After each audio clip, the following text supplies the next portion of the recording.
Sa kabila ng malabo, maburak at maruming tubig ng Manila Bay, ilang bata ang sumisisi dito.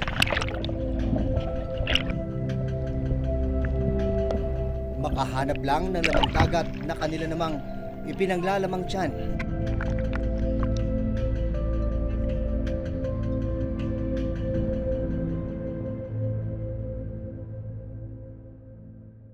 Sa Barangay Tangos, South sa Navotas City, araw ng Sabado. Abalang nag-aayos ng balsang gawa sa styrofoam at kawayan ang magkapatid na sina John Lloyd, 12 taong gulang, at Harold, 9 taong gulang. Kasama nila ang 5 pang kaibigan. Ang mga balsang ito ang sasakyan nila para sa tinatawag nilang pagkakawag o paglaot sa dagat para manghuli ng alimasag. Dalawa na lang.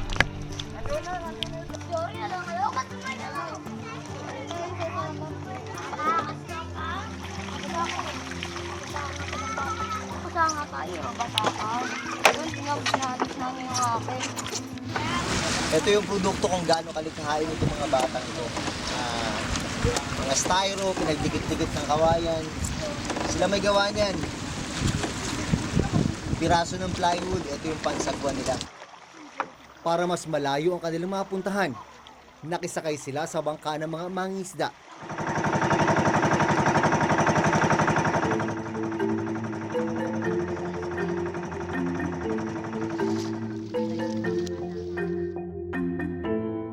Ilang sandali pa, papalaot na sila sa Manila Bay.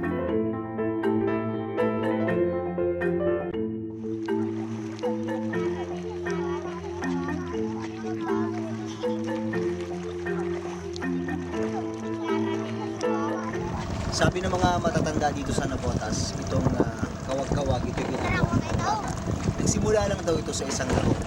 Laro na nakahiligan nila hanggang kalaunan, dito na sila umasa para makatulong sa kanilang mga magulang.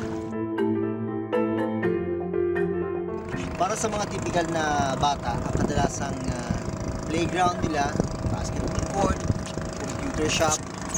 Pero para sa mga batang ito yung kanilang laruan. Patuhan na nasa gitna ng Manila Bay. Dito sila kumukuha ng pwedeng pagkakitaan na pandagdag sa kanilang mga baon. Pagdating sa may batuhan sa gitna ng dagat, sabay-sabay silang tatalon. Paglubog pa lang ng kamera, halos wala nang makita. Palabo ng palabo ang tubig sa dagat. At dahil hirap daw sina John Lloyd at Harold na dumilat sa ilalim ng dagat, kinakapa nila ang buhangin. At kapag may nakapa ng alimasag, sa kanila ito sisisirin. Ano bang nararamdaman mo pag pumunta kayo dito, pag nagkakawag-kawag kayo? Malamig siya ang hirap. Lulubog ako minsan kung nagkakasukat. Makapal ang burak sa ilalim ng dagat.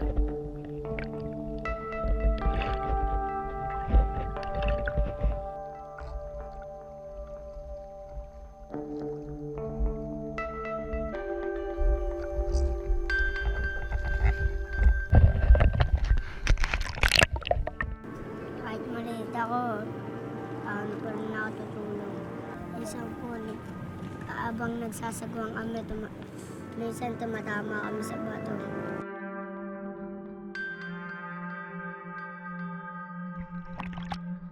Isang araw po yung wala ka ng huli, sabi nila, huwag na tayo magbalsa, maano lang tayo, sabi, habang wala pa tayo nahuli, huwag tayo tumigil para may pangano tayo sa magulang natin.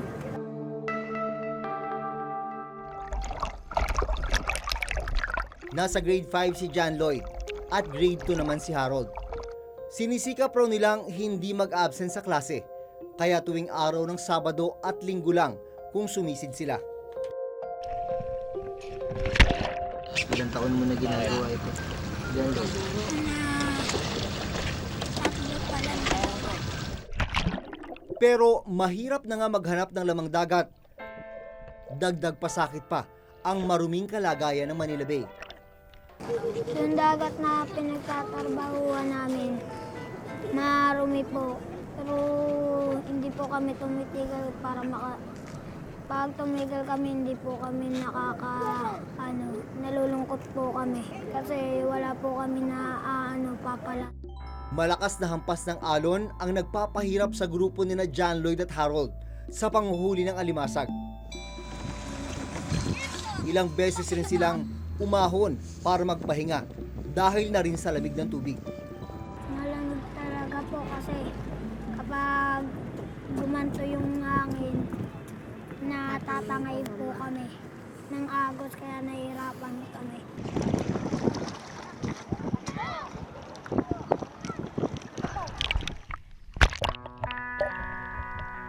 Matapos ang halos isang oras na pagsisid nila John Lloyd,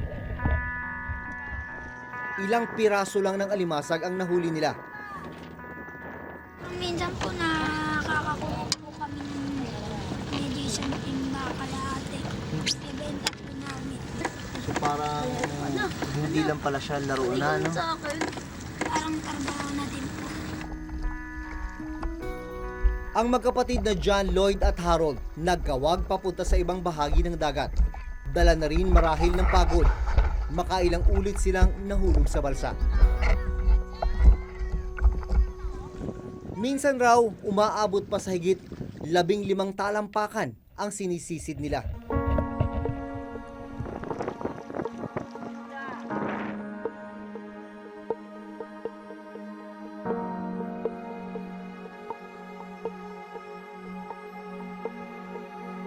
Matapos ang halos 2 oras ng pagsisid ng kanilang grupo, unti-unti nang nadagdagan ang kanilang mga huli. Mga ilang presyo niyan pag binenta natin? 20.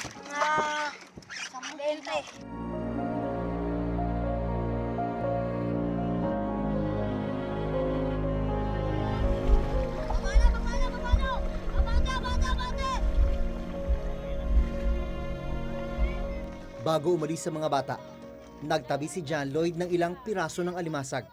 Para may pangulam kami. 6 na magkakapatid sina John Lloyd at Harold.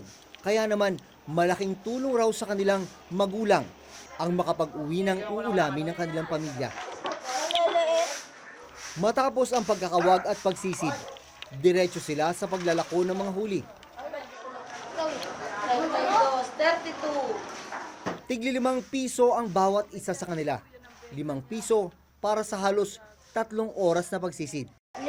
Kulang pati. Pambaon.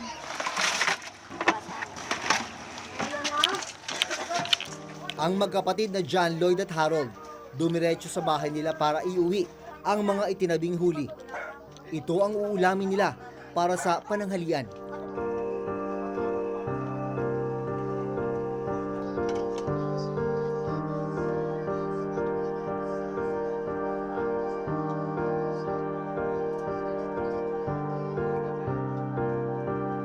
Ilan lang ang pamilya ni na John Lloyd at Harold sa mga umaasa sa Manila Bay. Malaking tulong ang dagat sa kanilang pamumuhay, kaya hindi nila alintana ang dumi sa ilalim, makahuli lang ng laman dagat. Yung dagat pong pinagtatrabahuan namin, marumi. Na lang po yung pagkakatrabahuan namin.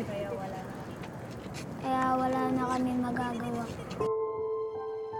Pero ang dagat na pinagkukunan nila ng kabuhayan, unti-unti na ring nasisira sa paglipas ng panahon. Sa pag-aaral ng Department of Environment and Natural Resources o DENR, masyadong mataas ang fecal coliform level o bakterya mula sa human waste. Umabot sa 330 million most probable number o MPN per 100 milliliters ang fecal coliform level ng Manila Bay. Malayo ito sa safe coliform level na 100 MPN per 100 milliliters. Kaya ngayong buwan lang, ipinag-utos ni Pangulong Rodrigo Duterte ang rehabilitasyon sa Manila Bay. You do something about your waste there or otherwise I will close it. Is that the way how to do it? You swim among the germs of humanity. Higit 30 taon nang mangingisda si Mang Bien sa Manila Bay. Nang araw na sundan namin siya, imbis na isda, Paghila natin ng kawil, maaaring may plastic talagang matatangay kasi ang ano natin, ang dagat natin dito ngayon, ang ilalim ay halos puro plastic. bukod sa pangingisda, ginagamit din ni Mang Bien ang kanyang bangka para ipasyal ang mga turista sa Manila Bay. Pero kung dati, marami ang gustong pumasyal, iba na raw ngayon. Malaki ang kaibahan kasi nung unang panahon ay maging ang dagat hindi pa ganyang kaitim. At maging ang lahat ng katulad ng mga pangisda rin, hindi rin ganun ka na wala nang mahuli. Nung araw ay kahit ang alon ay papunta rito ay walang basura ang nadadala ang alon. Pagkos ay nakakaligo pa kami ng mga panahon na yon. Dinala kami ni Mang Bien sa ibang parte ng Manila Bay kung saan nagmumula raw ang mabaho at maruming tubig. Ang observation namin dito, lalo na pagka napabadaan kami pagka kami ay bumibiyahe, ay meron ngang kakaibang amoy, napakabaho ng tubig. Lalo na yan, pag malakas ang ulan, mas malakas ang agos at mas iba na ang kulay ng tubig na lumalabas dito.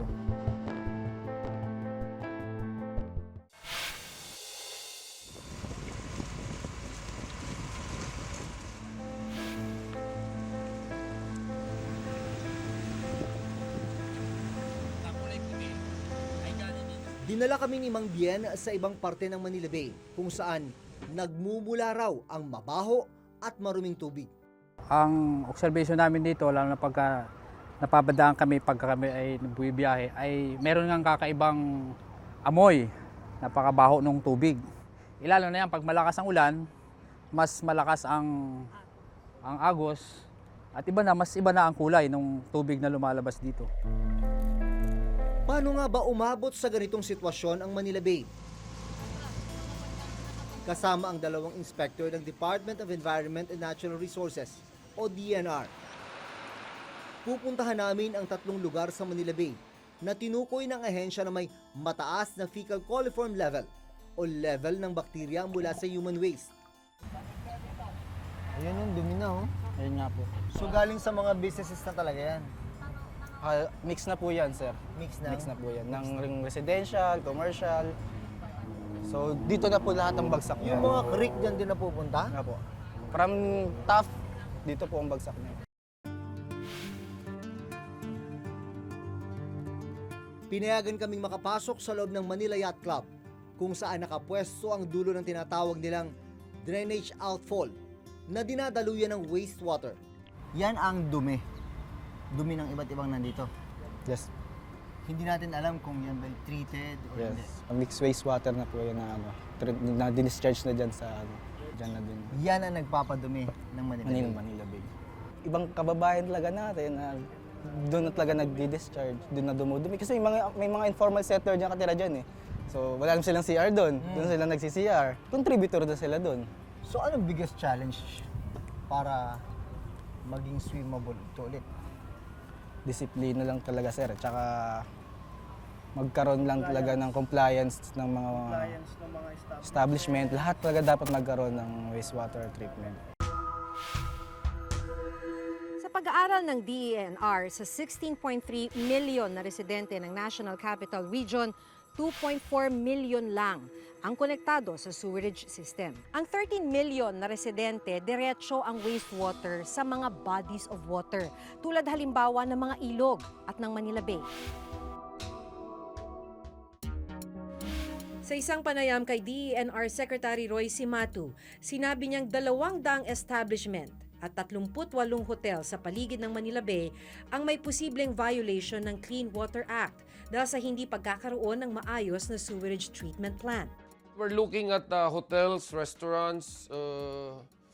Of course, ihuhuli natin yung mga residents. No? Actually, meron na kami nakita na yung merong sewerage treatment plant na yung effluent niya ay talagang baksak pa rin. And this is not a small establishment. This is a big establishment that I cannot mention as of the moment. Well, when it comes to establishments, especially business establishments, meron pong karampatang parusa yan, no po, especially doon sa ating Clean Water Act. Basta po't nalaman na meron kang illegal discharge ng tubig na sumisira sa ating kalikasan, 20,000 to 200,000. Okay? Per day. Dapat ang isang sewage treatment plant is established siya at dapat monitored siya ng mga kaukulang government agencies. Dapat na ginawa noon pa lang ay naging very active yung partnership at yung pag-require ng mga agencies na ito sa mga establishments to set up their STP. Matapos matuklasan na nagtatapon ng maruming tubig o wastewater ang Manila Zoo sa Manila Bay, isinarado muna ito pansamantala ng lokal na pamahalaan. Ito ang kopya ng mandamus order ng Supreme Court noong 2008. Inuutusan ng iba't ibang ahensya ng gobyerno sa pangunguna ng DENR na i-rehabilitate ang Manila Bay. Pero matapos ang 10 taon, lumala pa ang fecal coliform level sa Manila Bay. Mula 80,000 mpn per 100 milliliters noong 2008, umabot ito sa 330 million mpn per 100 milliliters noong 2018. Kasama rin sa utos ng Korte Suprema ang pagtitiyak na magkaroon ng wastewater treatment facilities ang mga establishment at residential areas na nasa paligid ng Manila Bay. Pagre-restore ng marine life sa Manila Bay. Maganda sana yung intent. 10 years already pero hindi siya na-implement ng maayos at hindi natutukan. The action plan here is very simple. First is prevention, yung pigilan na madagdagan pa yung pollution to contain it doon sa source, i-treat na natin. Pangalawa is yung relocation ng ating mga kababayan na mailagay sa ayos yung buhay lahat. Then, i-sustain yung pong ginagawa naman dito sa at source natin. Pangatlo is masigurong hindi na bumalik yung mga i-relocate natin. Ang mas malala, 2 lugar sa Manila Bay ang natuklasang umabot na sa higit 1 billion mpn per 100 milliliters ang fecal coliform level.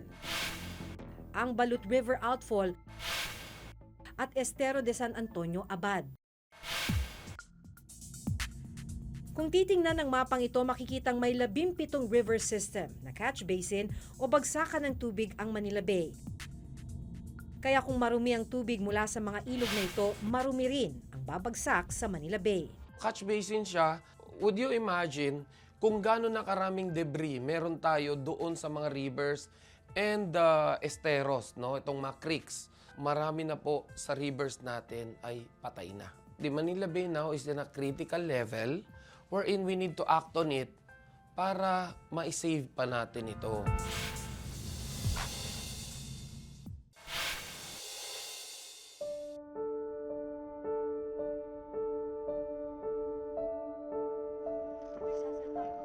Dalawang taong gulang pa lang si John Lloyd nang ipag-utos ng Korte Suprema sa mga ahensya ng gobyerno na linisin at i-rehabilitate ang Manila Bay.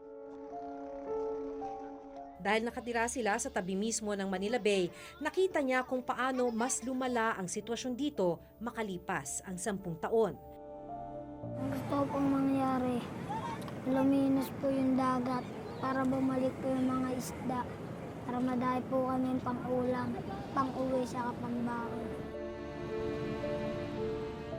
Ito rin ang hiling ng mangingisdang si Mang Bien. Magagawa nila yun, napakaganda nun.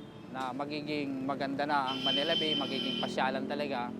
At siyempre, kung ang gobyerno naman ay ginawa nila dapat nilang gawin, ay mababago natin ang Manila Bay. Mahaba-haba pang proseso bago tuluyang malinis ang Manila Bay. Kung di kikilos ang mga inatasang ahensya ng gobyerno at maging mga mamamayan, hindi malayong tuluyan itong mamatay. Hanggang sa susunod na Huwebes, ako si Maki Pulido. Ako si Jun Veneracion at ito nakatala sa aming Reporter's Notebook. Notebook.